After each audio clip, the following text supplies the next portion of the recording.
Peaches. Hey. Welcome back to another episode. We're glad to be back. We're continuing our series of having some amazing women, women who are entrepreneurs, women who are inspiring, women who we can just learn things from. Yeah, absolutely. So today we have a guest that I know personally. Oh my gosh.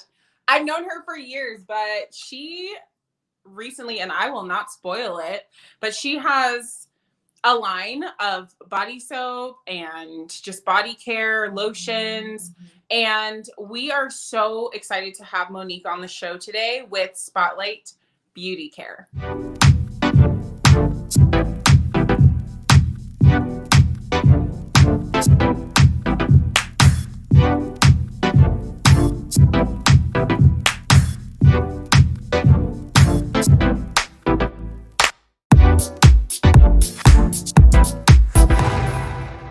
Thanks for having me. Of course, I was going to come when you called.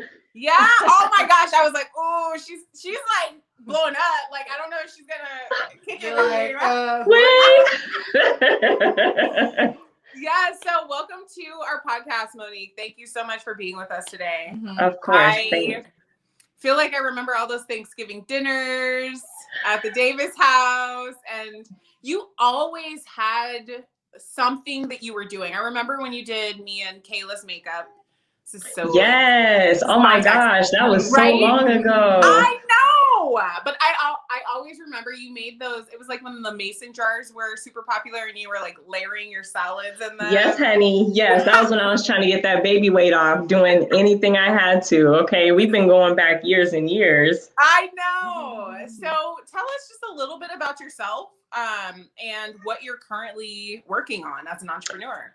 Yeah, so my name's Monique. I'm the creator at Spotlight Body, which is a handmade body care company. I specialize in soap, bar soap and lotion. But before that, I've been in the beauty industry for a really long time. I started back in 2006 or 7 working for Sephora. That was my first kind of introduction to the beauty industry.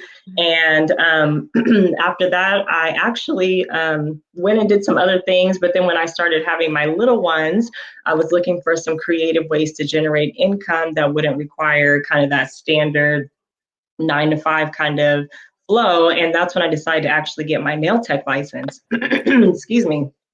And so that was my way to kind of continue in the beauty industry, keep a couple of coins coming in. And then my husband, honey, yes, honey, keep the coins up front, darling. Okay. So my husband was like, you know, you do nails and that's awesome, but you need to maybe think about a product. You know, your business right now is just service oriented and you can't really make money in your sleep off of a service business. And so maybe you can think of some products you can introduce to your nail salon business. And I say salon, but it was really like a home-based studio. I was fortunate to be able to just take a room and kind of convert it.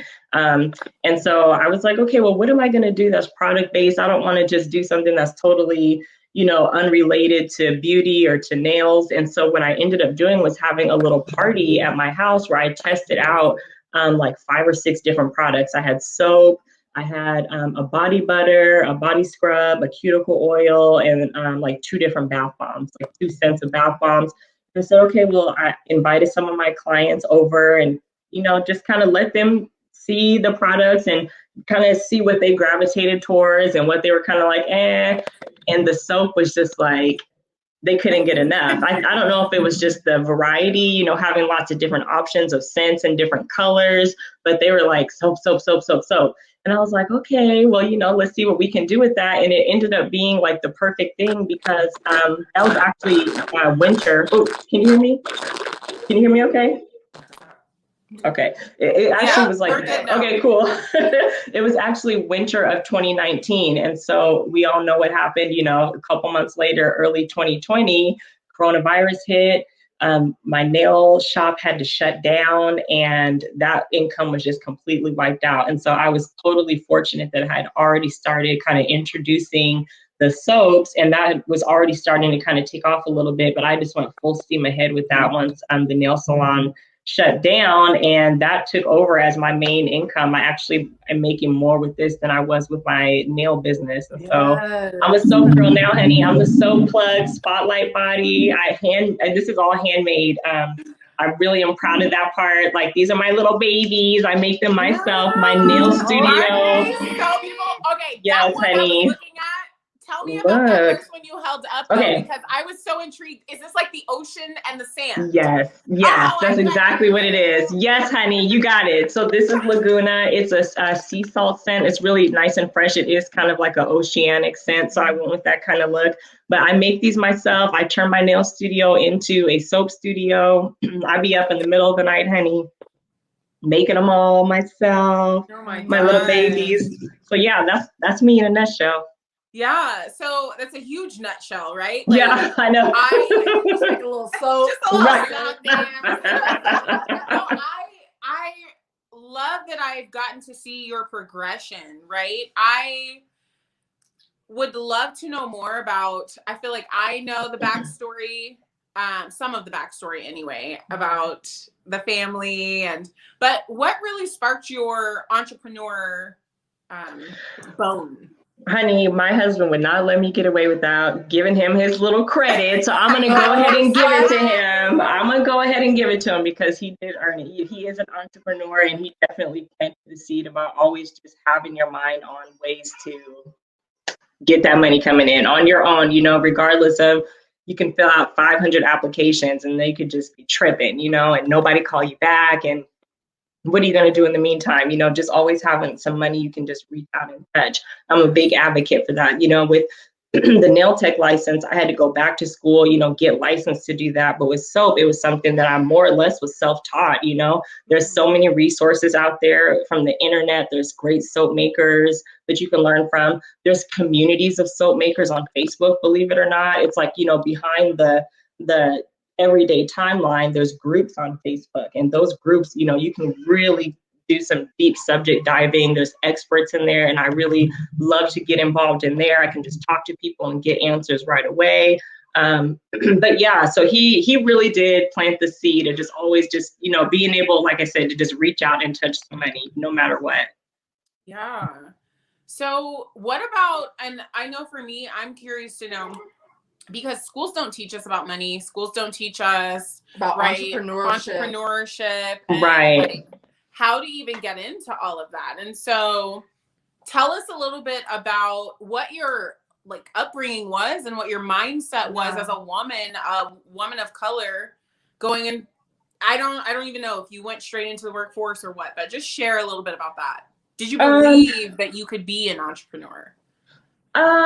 It wasn't ever really like, do I believe I could be an entrepreneur? I guess it was always just looking for opportunities to improve on something.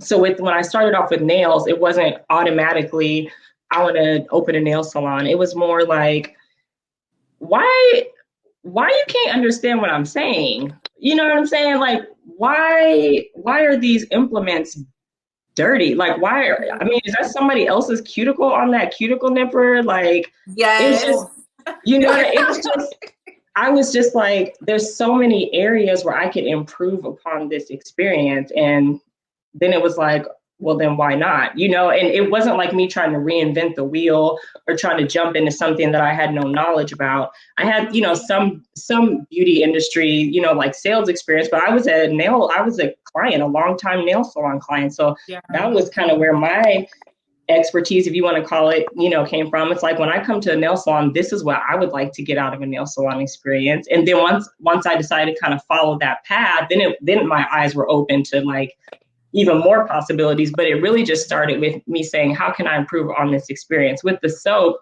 it was kind of like, it never even occurred to me that, you could have 20 different flavors of soap and different scents. It's like, Dove comes in 4 or 5 scents. You pick the pink one or the orange one, like, is it going to be pink or is it going to be orange? Like, that's kind of your options. And I'm like, well, I kind of would like to have more options. I would kind of like to get my girly, feeling started in the shower. Why wait till, I pull out the makeup bag, or why wait till I'm standing in front of my closet? I can start that process when I go and get in the shower in the morning, or when I'm getting ready for bed at night, like, and so that is more so just, how can I improve on something that I'm already engaging with? And I think that's kind of more so where the mind of an entrepreneur comes from, because if you start looking at it like that, then you're answering questions like, what is the problem in the market and how can I address it in a way that's not being currently addressed? And that's where the business really comes in.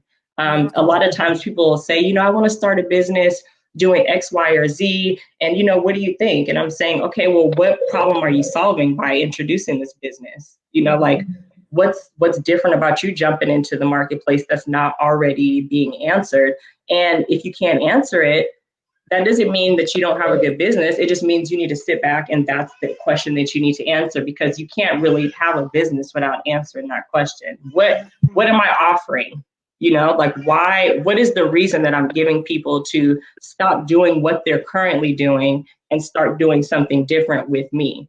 And that to me, that's the question you need to ask if you think you might want to be an entrepreneur. Beautiful. Yeah. And, I'm enjoying, meeting you and learning so much about you. And earlier we were actually talking about, you have your 8-to-5ers and you have your entrepreneurs, and everyone wants to be an entrepreneur, but really not built to be an entrepreneur, meaning, there's grind and there's things that happen behind the scenes that people don't see. All you see is that finished product and, ooh, they have a business, right? So talk to us about that grind, that behind the scenes grind that people don't see.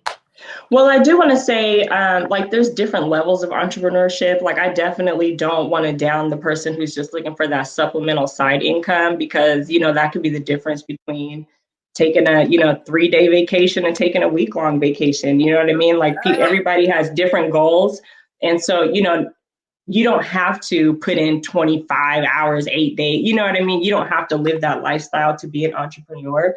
However, if you are somebody who has bigger goals and say maybe you want to build a company where you can employ hundreds of people, you need to really be ready for what that requires of you, and be willing to sacrifice what it takes to have that, because it is that grind, that grind. There's no way to get there without it. But I mean, you do have to pace yourself, because there's always going to be work for tomorrow. I'm a firm believer in just because you decide to be an entrepreneur doesn't mean you have to give all your waking hours to your business, because that's not healthy. You have to create balance for yourself. And I think it's easier for me because I'm a mom and I have 2 kids, and I can't work all day, even if I want to. Over the holiday season, I got some really good publicity for my business, and I just got slammed with orders. And it's like, I could, not change my 2-year-old's diaper to get 3 more boxes out before the mailman comes. Or I could say, you know what? It's holiday season. People understand that when they're making purchases online, people are buying from me because they want to support a small business. They understand I'm not Amazon. I'm going to go change my baby's diaper, and whatever hasn't been shipped out today is going to get shipped out tomorrow. I just I just want people to listen to that inner voice, what the balance is and what's right for you and your family, and don't feel pressure to, sacrifice the things that still matter, in pursuit of trying to chase coin. Because Lord knows I love me a little coin, but I love my kids more. We all have to just be aware of that balance. We really do. Don't be afraid to set a schedule. Even if you're an entrepreneur, you can still say, okay, 9 to 5 might not be realistic, but maybe 9 to 9, and whatever ain't done by 9 just ain't gonna get done. You just have to be willing to set those boundaries so that you don't burn out and you can stick with it. That's beautiful. I love to hear you talk about, because we as women struggle to, I don't have kids, but I've been around enough people who do, right? And I watch her sometimes come home and it's like, Lord, how do you have the energy to then go 100% with your child after you've, been working? And I think it's such a pivotal, time, number one, for women who want to go into business for themselves, but also in this time that more women start becoming, I like to use the term femtrepreneurs. Okay. I like it. I like it. Working on it. Don't spoil it. It belongs to Sephora. But breaking the mold. And I think for women in general, right? We just Yes. elected our first Madam Vice President, right? And so we are breaking the mold in so many different areas. Yeah. And to hear you, a successful femtrepreneur, name that I will not compromise who I am in these other areas for the other people for the people in my life that I love and cherish is so powerful. Yeah, it's huge. Different directions. Yeah, and you know, the whole root of feminism is women having the right to choose, you know, and you choose what the path is going to look like for you. You don't have to step into somebody else's shoes. You know, we can define what the path is going to look like for us, and just retaining that agency and retaining that power. Like, you set the boundaries. That's a part of being a girl boss too. Like, no, this is the line, not that, this, you know. That's a part of it. I love it. Say more about that, because the person that I feel like I first heard that with, or first heard say that, was Beyonce. And I know she's not the first, but she's the first that I heard. Right. When she talked about, when I go into boardrooms, I communicate the vision that I want. When I, you know, I'm negotiating things, it's about what I want, not what someone wants to impose on me. So say more about that. Have you had any experiences with that since you've launched? You know, I can't think of a specific one, but I think it's just like a lifestyle philosophy, or like a business philosophy, however you want to articulate that. But it's important, you know, and I think because we're women, it's almost like we owe it to the women who didn't have the option. You know what I mean? I was thinking about something similar to this the other day, as it relates to Black people. It's just like, we owe it to our ancestors to be ambitious. You know what I mean? Like, we owe it to them to take it all. You know what I mean? Like, because we can. And so you should be empowered by the fact that you can, you know what I mean? And just be as ambitious as you can be, because think of all the people who had ambition in them, but they couldn't actually, you know, act on it. They didn't have the agency to act on it. And so because we do, like, use that as power to fuel you and just take what you want. You know what I mean? It's not about walking over people. But I feel like women don't have to add that caveat on there, because we don't really come like that anyway. Like, we're socialized to, you know, make ourselves smaller and kind of, you know, make room and make sure everybody else is comfortable. So we already have that in us. We don't have to, you know, we don't need to be reminded of that part. We need to be reminded to just, you know, go and get what you want.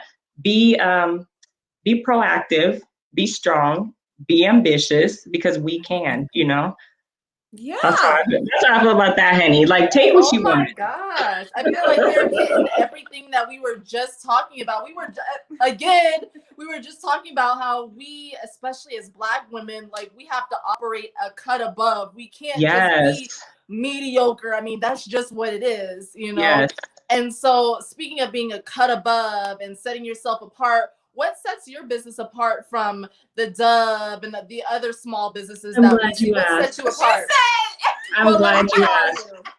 Well, you know, there's a little something for everyone with Spotlight Body, and that's what I love about my soap. If you're somebody who is in it for just the sensual experience, the sensory experience, you're in it for the smell, you're in it for the way it looks, you're in it for the way it feels, the creamy lather, I got you. But if you're also a girl who's really conscious about ingredients and doesn't want a whole bunch of synthetic stuff in there that might be present in commercials, so I got you with that too. No, it's not 100% organic product, but you can read the ingredients. The number one ingredient is coconut oil, you know, safflower oil, palm oil. It's the real deal. Also, I won't use any brand's name, but the next time you go buy some soap out of the store, look at the box. Does it actually say soap on the box, or does it say that it's a cleansing bar? Because soap and cleansing bars are not the same. A cleansing bar is technically a detergent, you know, similar to what you use to, you know, wash maybe your clothes or maybe wash your dishes. There's no lye present. Now, you know, soap is something that's been around for thousands and thousands of years. The old school, all natural, traditional way involves lye. If there's no lye in the product, you're not actually using soap. You're using a synthetic detergent. And if they don't have lye in it, they can't put soap on the box, because that's not what it actually is. So take a look. Next time you go buy your soap, Does it actually say soap on the box? Wow. Or does it say something else? Does it say cleanser? Does it say, what does it say? Okay. So this is soap, Pooh. This is soap right here. Lie. Bring it a little closer to the camera so Lie, we can honey. see. Hold on, we gonna get And it. Wait, can hold I on. tell you, they smell so great. I have some of her samples here. I'm excited to go lather. Yes. She loves that. Yes. So Yes, good. So We got to be, So I'm a shower girl too. I'm a shower girl. if I take a bath, I'm going to sleep. So Exactly I can't. Right. And I'll be in there hot, honey. I need a bottle of water. I need a fan going. I can't do baths. Ice setup. Open the Listen, window. the last bath I had, I think there was like Epsom salt in there. Girl. My back started tingling, like burning sensation tingling, and I was like, "See, this is why I don't take baths." Girl, you're right. We stick to Was your back showers. burning? Why'd you have Epsom salt in there? Was something? Yeah, I mean, I don't remember. He's going through a rough time, honey.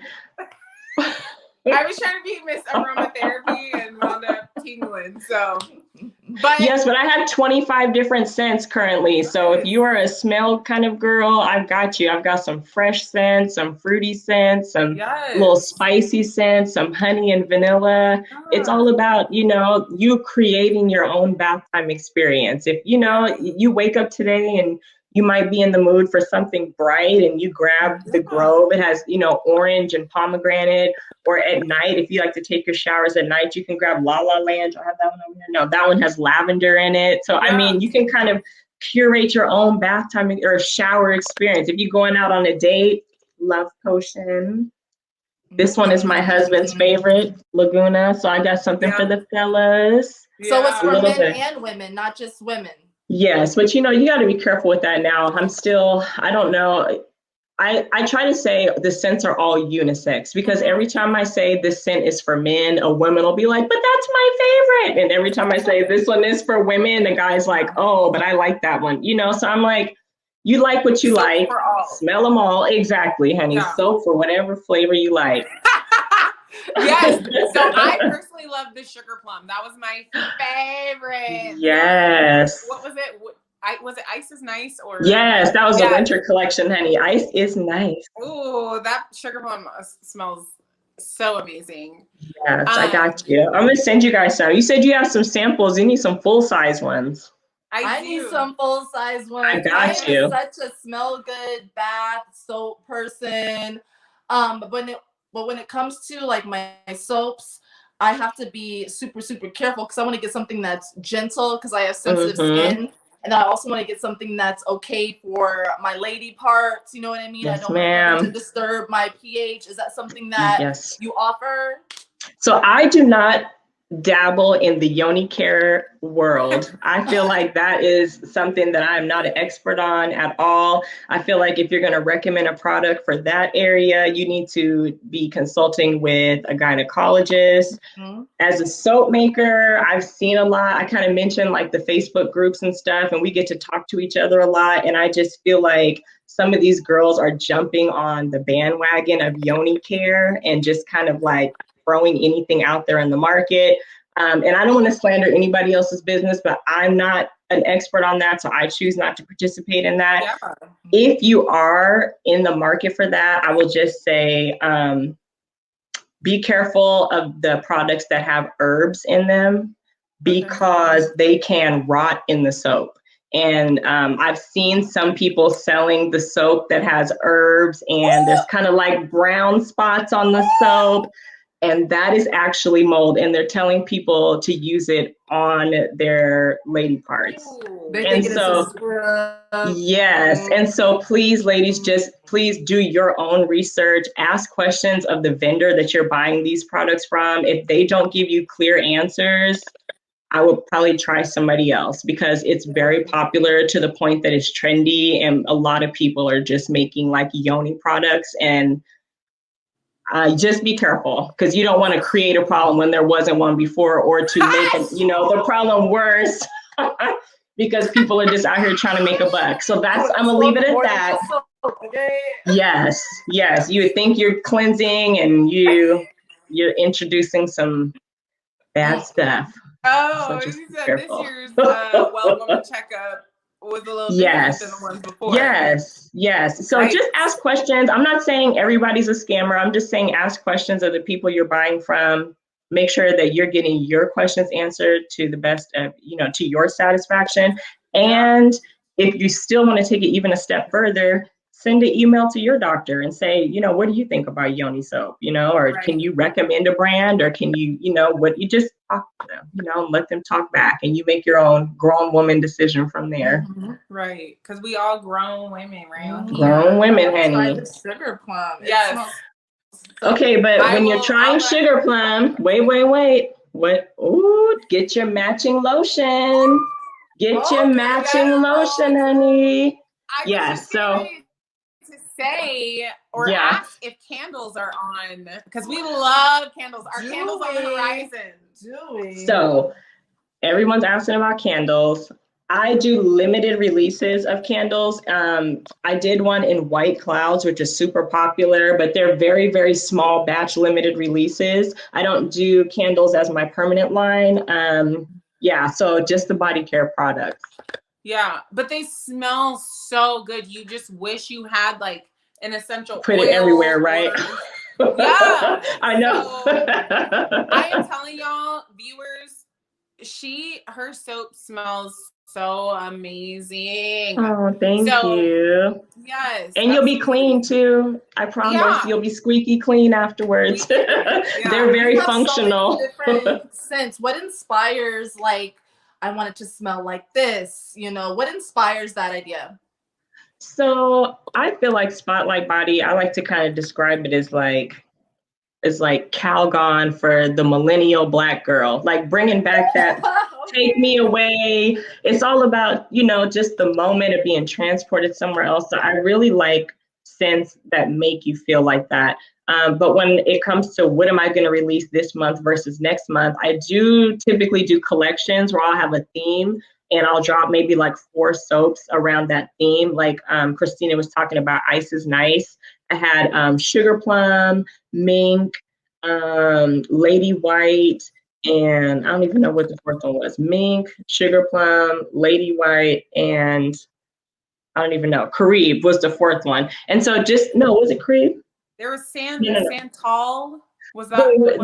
I'm having like a brain fart, of course, all of a sudden. But anyways, there was 4 altogether that I released that are kind of similar in scent, similar in look, that kind of fit with that theme. In the spring, I'll do probably something similar. But I think actually Love Potion was one that I dropped just for Valentine's Day. So it just kind of depends. Usually it's either seasonal or holiday based. I'll just kind of throw something out that fits with the times. Yeah. Can I put in a request for spring? Can you do something floral? I love rose. We love rose and peony. If you're in my head. Yeah. You guys smelled. Come on. Fresh product alert. Here we go. I can't show you what they're called. Like I got to cover up the name, but this is where it all starts. So I have an entire wall. It's a mess in here, else I would show you. I have an entire wall. Show us the mess. Can we see the mess? It is tragic in here.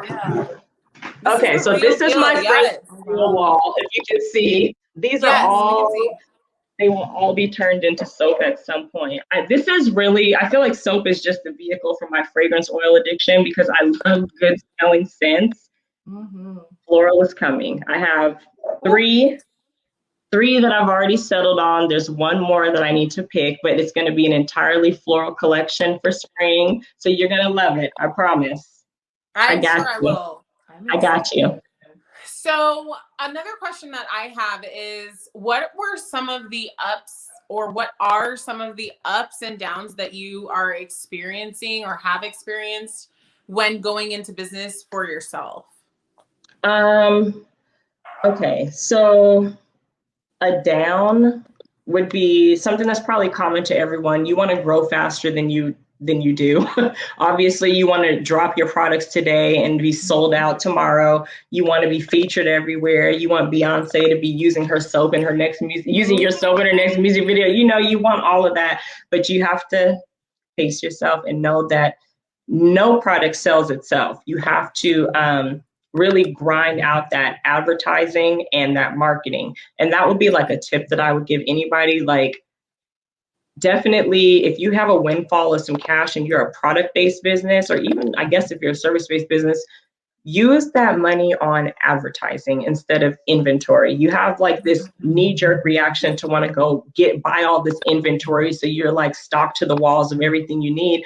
But then you spend all that money and it's sitting in your house or in your garage and nobody even knows about it. Like, nobody's buying it because you haven't advertised. You haven't bought any flyers. You haven't paid for any Facebook ads. You have to advertise. And so I think just kind of the weight of getting your name out there, and the time it takes for people to be aware of you, first of all, be interested in your product, think about it. Okay, yeah, all right, now I'm ready to make a purchase. Kind of that entire journey until they get to that point can be a slow grind, and you have to just continue to be self-motivated through that process. Let's see, I don't know, you said, what are the ups? Honey, getting that money, that money coming in, Where Honestly, the money resides, that's the honey, let me do this right here. Where the money resides, where the money resides. I'm gonna tell you, one of the best feelings though was when, so I use Shopify for my website, and anybody who has Shopify knows when a sale comes in, you get that ka-ching sound. And the first time I made money in my sleep, you guys, I woke up, you keep your phone on the nightstand and you grab your phone to see what's going on Instagram or whatever. And I got a notification that somebody spent, I don't know, $20, $30, don't even matter, but you wake up to money. Yeah.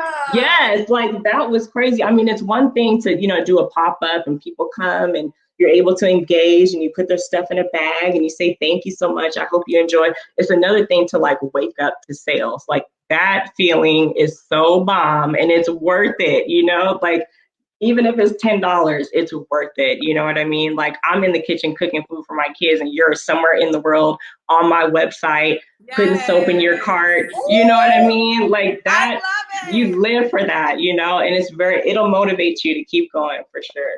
Yeah. Oh my gosh. I mean, I don't even know you. Like, this is my first time meeting you, and I am so proud of you. I know we're friends already, though, right? Okay, you're my homegirl already. I'm just so proud of your drive, and I like that you're being so open and honest. So speaking of that, how long did it take you from starting to now? Like, how long did it take you to actually become successful and actually seeing the return on your investment? I mean, not that long, but I think it's because I had my nail business already going. And so it wasn't like a brand new from scratch. Nobody's heard of me. My original customers that were willing to try my products out were those same ladies who came to my party when I was testing out all those products, months before. And so that's kind of what I meant with, it can be months before somebody's willing to make a purchase, but just stick with it. If you believe in your product, like the very first thing I said, knowing why you're selling, what's unique about your product, as long as you keep going back to that, the sales will come, like I promise. I guess it didn't take that long. I would say, a few months, but because I chose a business with a small overhead too. I think I spent, like $500 to start, maybe $250 on materials, and then maybe the other $250 on like random equipment and, just random, stuff that just comes up, starting my website. Shopify was $39 a month, just that kind of stuff, but really under $1,000. And so it didn't take too much time. And that is one tip that I will give. You don't need to spend $1 billion. Like I was saying, save a little chunk to the side to advertise, especially in coronavirus, and we can't do markets or pop-ups, like we used to be able to. You have to be online and put a couple dollars. I spent, $50 on Facebook ads and the money came back, like $50, and then one person goes on your website and spends $50. Your money is back already. So don't be afraid to spend on advertising. It's really, really worth it, and it will come back. That's my little tip. People be afraid to spend on ads for some reason. I don't know, maybe they think you put the money out and you're not exactly sure how or when it'll come back, but don't overextend yourself, but put a couple dollars on it. It will come back. It's worth it. She's dropping so many gems. Yeah, and I like that you're doing that, because on our platform, we really want to, of course, encourage and inspire, but we also want to teach, I guess, like a master class. Yes, yes. And so you already mentioned, of course, have your advertising budget. And then if you wanted to start, what problem are you solving? What question are you answering? So I'm sure we do have some women or men that are looking into going into business for themselves. Walk us through the steps of what they would need to do. So every business is a little bit different, but I will say the one thing that's common to everyone is take the time to identify your target market. This whole, I want to cast a wide net and I want men and women aged 25 to 60 to be my customer. No. A 60-year-old man is not going to respond to Love Potion pink and purple soap the same way a 28-year-old fierce and fabulous Black HBCU graduate who loves watching Real Housewives of Atlanta. You know what I'm saying? Like, know who your customer is, and take the time to figure it out. One of the best pieces of advice I got was, if you could imagine your favorite customer. Wait, what's the piece of advice? Hold on. No. Imagine one person as your ideal customer. What does she look like? Where does she live? Where does she shop? What is her education level? What's her favorite color? What's her favorite TV show? Is she married? Is she single? Does she have kids?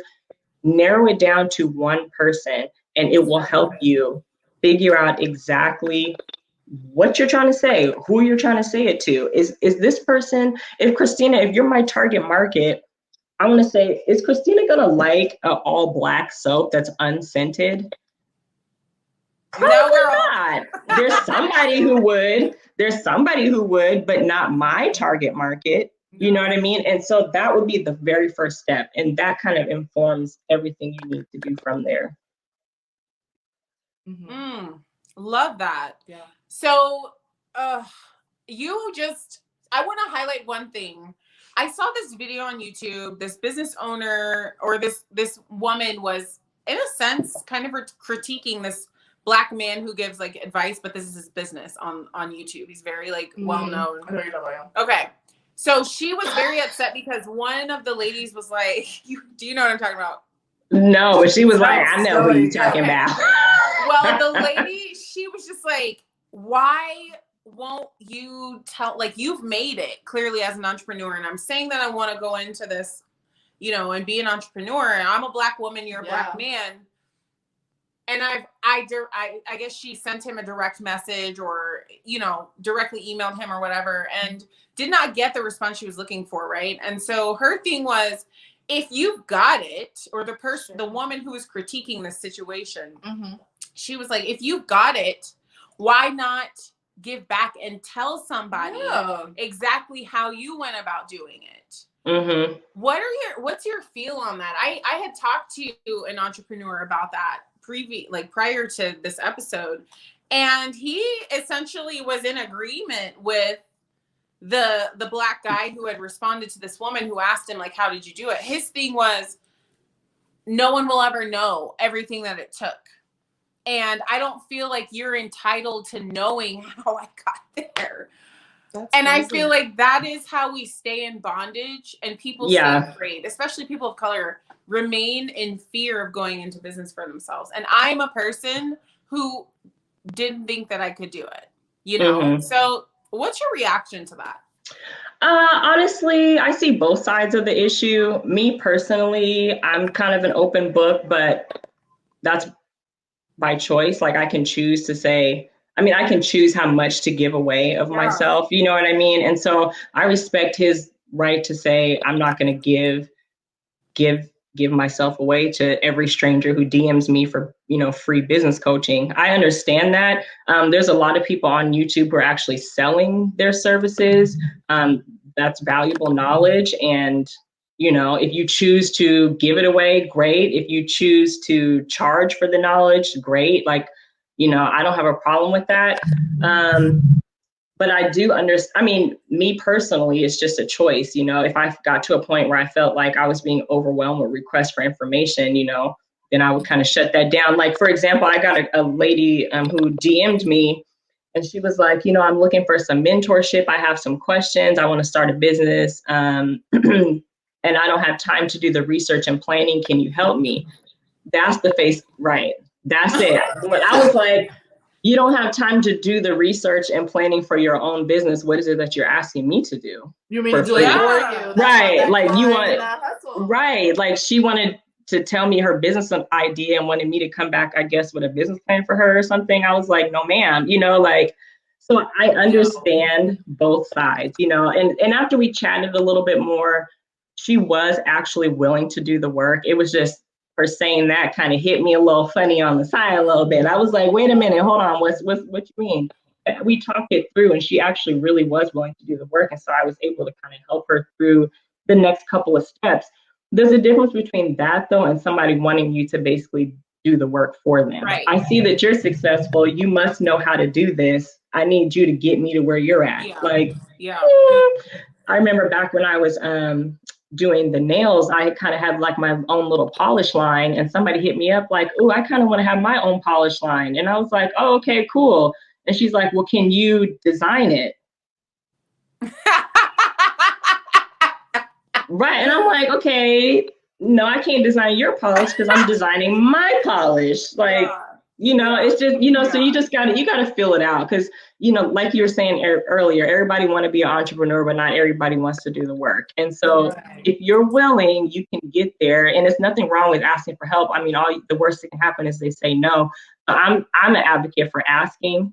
Let them tell you no, but always ask, you know, because you never know. You run across somebody who gives you that nugget that you are missing to get you to the next piece. Yes, love that. So we're going to go ahead and wrap up. But before we do, I wanted to ask, where can our viewers find your products? I see some stores popping up. Some hashtags. Yes, we are popping up in a couple places. If you want to find us in store, we are in Boss Babes in Oak Park, Detroit, Michigan. We also are in a couple of local boutiques here in the Tacoma area. But if those places are not convenient for you, definitely check out spotlightbodycare.com. Spotlightbodycare.com. Where you can check it out. There's also a coupon code, intercode MeTime, and you can get 20% off your first order. So check it all out. There's a nice sampler box on there where you can try out 8 different scents at once and see which ones are going to be your fave. But yes, spotlightbodycare.com. Yes, I love that. I have to correct myself too, because I thought about it a couple times. I said beauty on the way in, y'all. It is Spotlight Body Care, not Spotlight. Yes. Yes. I'm just loving that we're hair twins today, honey. Okay, come on. Make it shake. Yes, it's like looking in a mirror, darling. We come with the healthy hair. Yes, love it. With your little bang bang. Wait, is your hair colored? I'm looking at this. Is it red? You got it colored today. You see the bang? Yes. Love it. Represent. Loving this Black beauty. And are you on Instagram too? I'm on Instagram, Spotlight Body Care. It's a mouthful, but yes, you will find me there. Come have some fun. I love to like be silly on my Instagram, so come hang out and laugh and see some pretty soap and be silly with me. What other platforms are you on for people? So right now I'm mainly focusing on Instagram. I do have a Facebook page, but it really just pushes like through from my Instagram, and I do respond to comments and stuff a lot more on Instagram. So that's the best place to find me. I will be building out my YouTube more. I do have some videos where I'm actually showing myself going through the soap making process. So I'll be posting some more of that kind of stuff. But right now Instagram is the best place. We will definitely link all of your information below. One more time, what is that coupon code? Me time. Whose time? Me time. One word. Yes, 20% off. Get you some me time with Spotlight Body. I love it. Come on, Spotlight Body. Well, yeah, and I'm gonna send you guys some stuff too. Just let me know. Check out the website. Tell me what piques your interest. I'll send some stuff over for you ladies. Okay, girl. Yes, ma'am. Well, Shiforia, thank you so much for tuning in. We are so honored to have Monique with us today. And you can catch us on... Oh gosh, Shiforia on Twitter, Shiforia on Instagram. Email us at shiforiapodcast@gmail.com. Spotify, Pandora, Google Play, Amazon Music. Did you say YouTube? YouTube. Oh gosh. Subscribe to YouTube the YouTube channel. Subscribe, comment. Yes. I mean, we're yes, everywhere. For every woman. Everywhere. And what's your YouTube? Yeah. Spotlight Body. That's the page. That's the channel. Okay. Spotlight Body. Awesome. All right, Monique. Well, thank you so much. Thank you, ladies. This was super you. fun. Let me go finish my drink. Oh, we would toast. We're on empty over here. All right, bye. Bye.